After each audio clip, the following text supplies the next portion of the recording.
Hello students, welcome to Unit 5 Notes Section 7.1.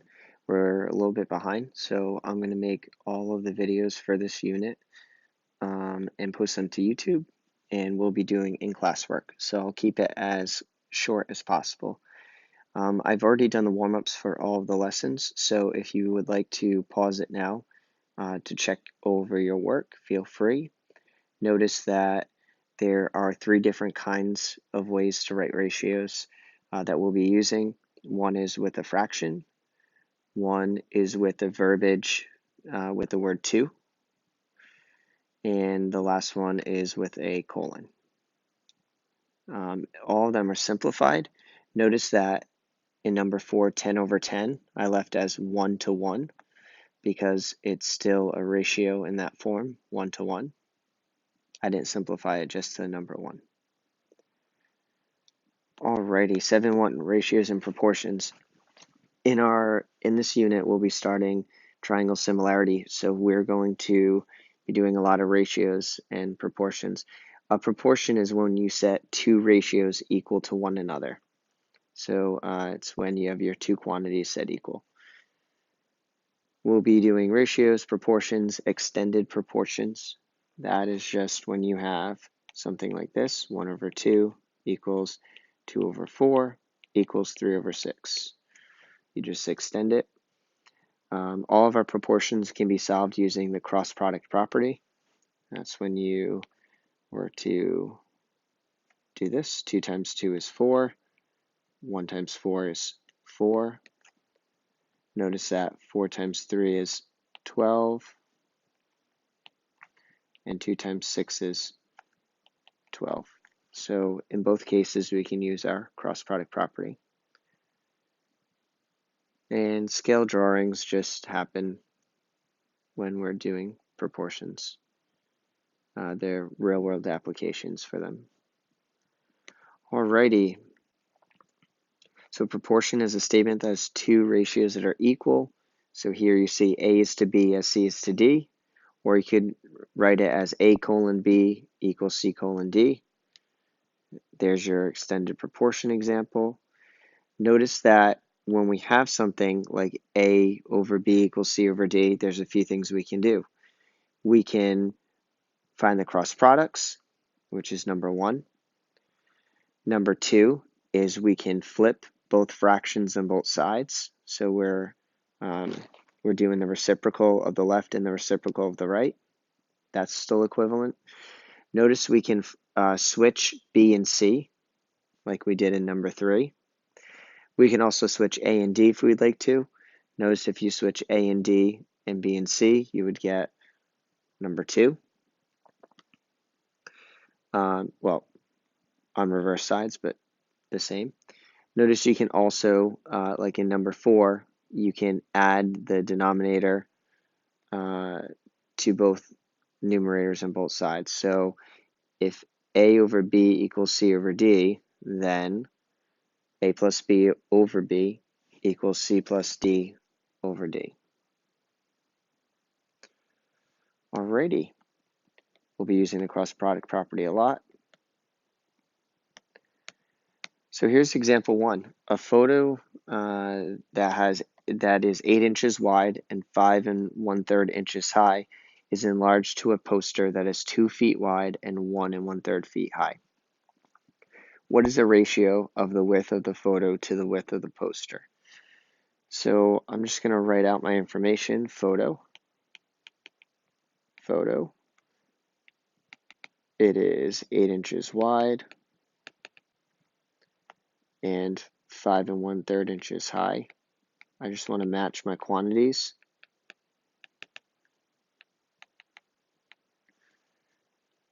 And we want the poster to be the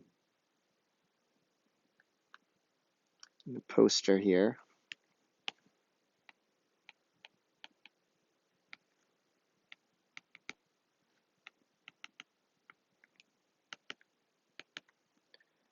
is going to be 2 feet wide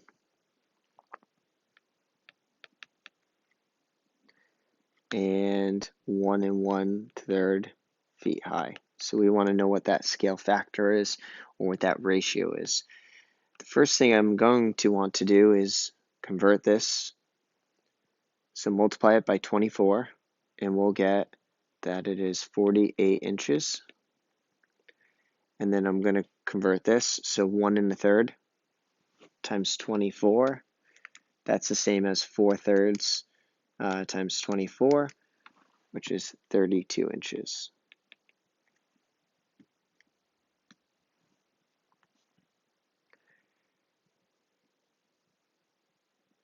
Alrighty, we can use either one of these to determine the ratio of the width of the photo to the width of the poster. So I'm going to say the width of the photo over the width of the poster. That's going to be my ratio. Notice the first part is in the numerator, the second part is in the denominator. So the width of the photo to the width of the poster, it is 8 inches over 48 inches.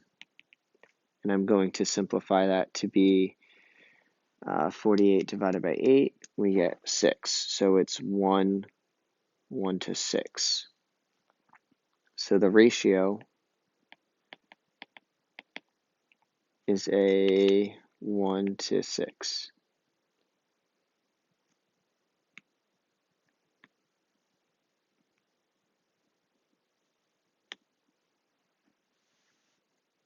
All right, what is the ratio of the height?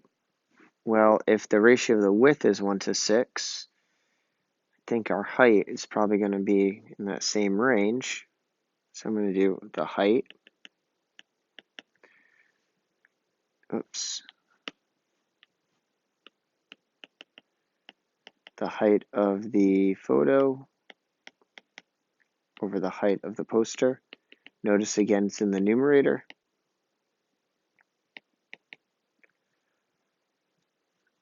So we're going to do 5 1/3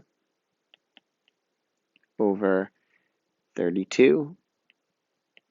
I'm just going to approximate this in my calculator. So I'm going to just type in 5.33 over 32 in my calculator.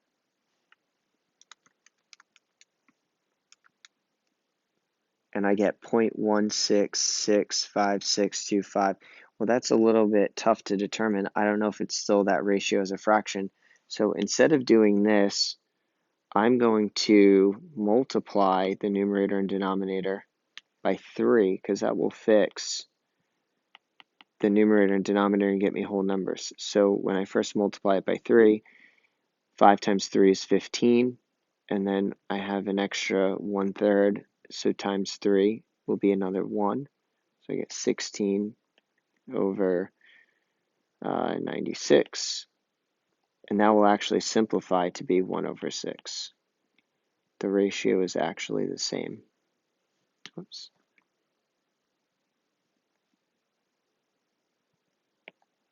And that's normal. They should be the same ratio. Alrighty, example number 2. Using the properties, well, it looks like they did the cross product property here. 6 times x is 6x. So we have to do 5 times y, and we get 5y. Here, it looks like they found the reciprocal of the left-hand side. So we'll have to find the reciprocal of the right-hand side. So we're going to flip the fraction and put denominator and numerator in the reverse spots. This next one, it looks like they moved the 5 down here, which means I have to move the y up here. We're going to switch those. Notice that 5 times y or y times 5 doesn't matter. So you have your cross product property. So in this case, 6 will stay where it is, but the 5 and the y are switching. So the y, it will be y over 6. And the last one, it looks like we added the denominator to the numerator. So if we're going to add a y here, we have to add a 6 here. So I can either write it as 5 plus 6 over 6, or I can write it as x plus y over y equals 11 over 6, and just combine them. So either one's appropriate. The next example, write two proportions that are equivalent.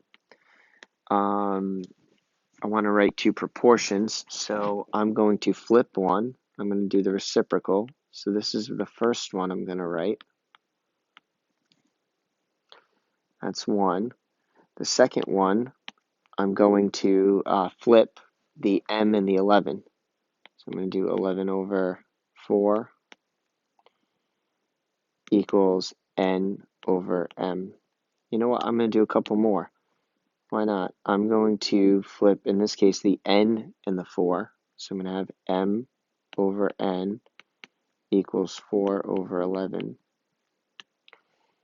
And that's it. I'll leave it at that. Example 3, solve each proportion. Just find your cross products. 7 times x is 7x. 5 times 12 is 60. Divide both sides by 7. X equals 60 divided by 7. In this unit, we're going to leave a lot as a fraction if we can. We'll try to simplify it. That's not simplifiable. We're just going to leave it, we can't reduce it. So 60 over 7. Second one, we're going to find our cross products. We have to be very careful. We have to do a little bit of, we have to use the distributive property here.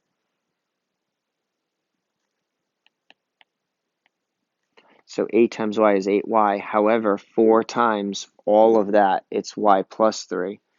So do your distributive property. You're going to get 4 times y is 4y, and 4 times 3 is 12. I'm going to take this away from both sides. 12 equals 4y. 4 y equals 3. We're done with that one. The next example, no, these are just more practice ones. 20z equals 15. I'm going to stop circling them. Just know that I'm doing the cross products. I'm multiplying on the diagonals. So 20z equals 15. Divide both sides by 20. We have z equals 15 20ths. That we're going to leave as a fraction, but we can definitely simplify it. Divide numerator and denominator by 5. And I get 3 over 4. Oh.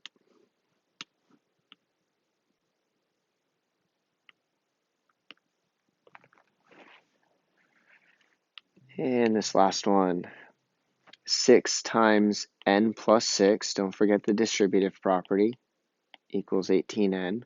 So 6n plus, don't forget to distribute it to both, 6n plus 36. 36 equals 12n. N equals 3.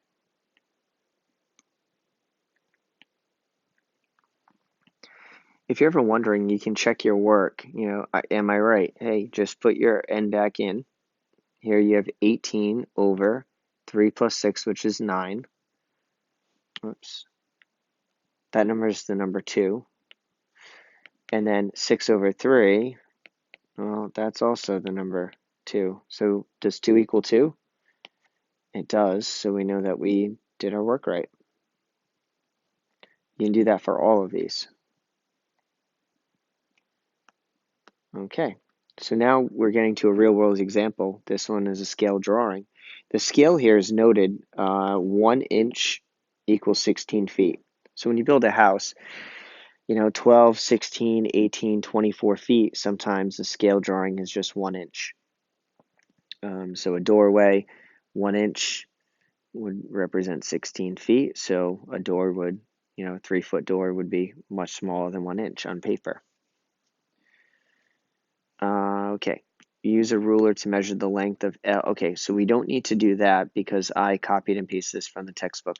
But I gave you the information here that the length, if we measured it, would have been 7/8 of an inch. So in this case, we know the scale is 1 to 16. When we measured it, we got less than 1 inch. We got 7/8 of an inch. If we have less than that, so 7/8 of an inch, we would have less than 16 feet. So something that's less than 16 feet. So maybe 15 or 14 or so. So my options are already narrowed down to 2. Definitely can't be C or D. So it's either A or B. It's pretty close, so B might be an answer, but let's actually do the algebra here. Let's set up 1 inch is to 16 feet. Oh, I'm sorry. I set this up incorrectly. 1 inch is to 16 feet as 7/8 of an inch is equal to an X amount of feet. Now, if you're not comfortable with setting up inches to feet and inches to feet, you don't have to. You can convert your feet into inches, and then in that case, your answer will be in inches, and then you have to return it back to feet. But because we have inches and feet set up appropriately, if I find my cross products, we get a weird inch feet as a result on both sides. So we can just ignore those units. The way I set it up is appropriate. We have inches to feet and inches to feet. Let's just think about the numerical value of this. Let's do 1 times x is 1x, and 16 times 7/8, we're going to do this in our calculator. We're going to do 16 times 7, and then we're going to divide that by 8. So 16 times 7 is, 16 times 7 is 112. So x is equal to 112 eighths, and then 112 divided by 8 is 14. So in this case, x is represented in feet. So the answer, 14 feet, is oh, yep, this is definitely going to be our answer, 14 feet. Again, if you are uncomfortable with that and you don't like mixing feet and inches, multiply everything by 12 on the denominator. So 1 inch is equal to 16 times 12 is 192 inches. So instead of our scale being 1 inch to 16 feet, it's really 192 inches. And this is the same as 7/8 inches is to now multiply that and you get x inches. And so you'll get 1x equals 192 times 7/8. This resulting x is not in feet, but it is in inches. So 192 times 7, 192 times 7 is 1344. So 1344/8, and then divide it by 8, and you get x equals 168 inches, and then divide that by 12, and you'll get x equals 14 feet. So it doesn't matter which method you use. I'll put or, you will still get your 14 feet. All right. We're already at the homework. I'm probably going to do examples 1 and 2. Maybe I'll skip around, do a couple, but then this will be the end of the video. The base of a pyramid at the right is a square whose sides measure 0.675 meters.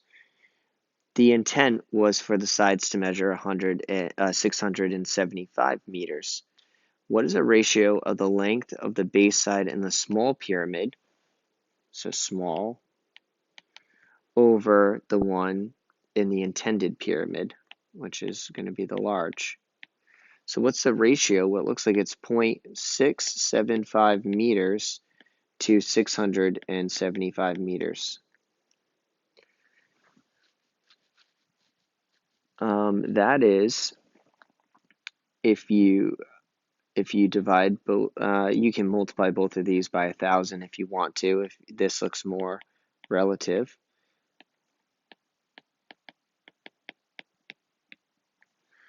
All right, so if you multiply by 1,000, you'll get 675 meters over 675,000 meters.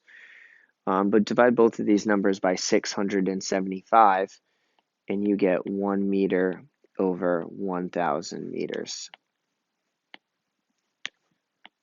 1 meter over 1,000 meters. It's a 1 to 1,000. The ratio here is 1 to 1,000.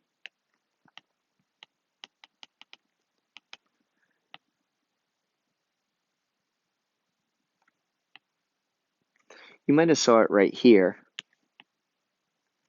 when you notice that if you just multiplied the numerator by 1,000, you would have ended up with a denominator. You didn't have to multiply both by 1,000. You could have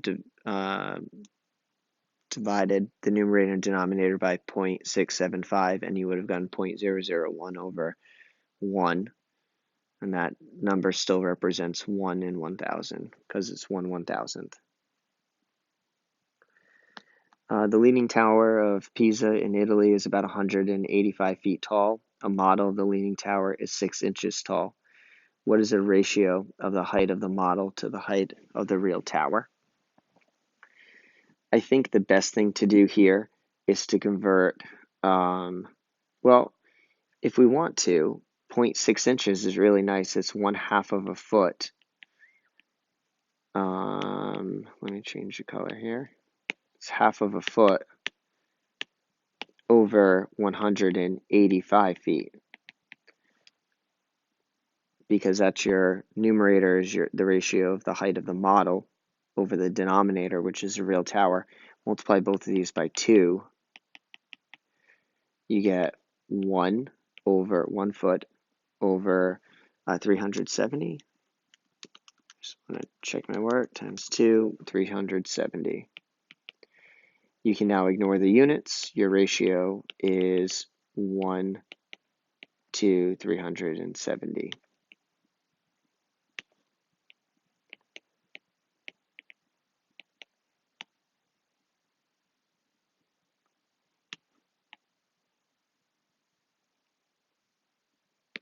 If you didn't like that, again, you could have converted to inches, and you would have had instead, or